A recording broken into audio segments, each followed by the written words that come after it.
Hello hi friends, నేను మీ auto రాజా. ఎప్పుడూ auto కోసమే చెప్తాను కదా, ఈసారి సరదాగా ఒక ఫుడ్ వీడియో చేద్దామనిపించింది. అందుకని ఒక టూనా ఫిష్ అయితే తీసుకున్నాం. దాన్ని పీసులు కట్ చేసి ఫ్రై చేద్దామని. ఫ్రై అయితే బాగుంటుందని చెప్పారు, అందుకనే ఫ్రై చేస్తున్నాం. అయితే మనం వేరే వేరే కలర్స్, పిండి అటువంటివి వాడకుండా ఓన్లీ పసుపు కారంతోనే ఫ్రై చేస్తున్నాం. మీరు కూడా చూడండి.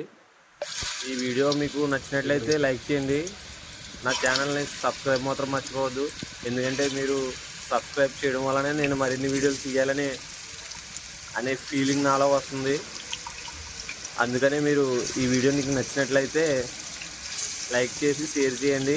ఫాలో మాత్రం మర్చిపోవద్దు. అయితే మనం వీడియోలోకి వచ్చేద్దాం. ఈ ఫిష్ బాగా ఉడకాలి, అంటే బాగా ఫ్రై అవ్వాలి. టూనా ఫిష్ అనేది చాలా గట్టిగా ఉంటుంది కండ.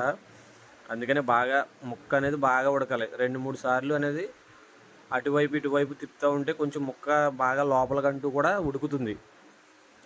అందుకని బాగా ఉడికిన తర్వాత అటు ఇటు ముక్కలు తిప్పుతూ ఉండాలి. అలా తిప్పకుంటే ఓన్లీ వన్ సైడే మాడిపోద్ది.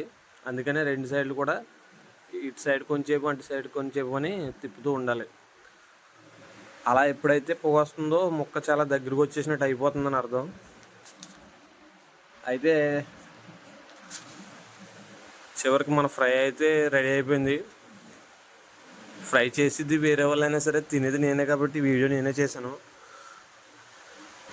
ఫ్రెండ్స్, మన వీడియో ఫ్రై చేసే విధానం నచ్చినట్లయితే మీరు కూడా ట్రై చేయండి. ఏ పౌడర్లు, టేస్టింగ్ సాల్ట్లు, కలర్స్ ఏమి యూజ్ చేయకుండా ఇలా నార్మల్గా ఫ్రై చేసి తినండి. ఆ టేస్ట్ ఎలా ఉంటుందో చూసి నాకు ఒకసారి కామెంట్ చేయండి. నా వీడియో ఎక్కడి వరకు వెళ్ళిందో కింద కామెంట్ చేయండి.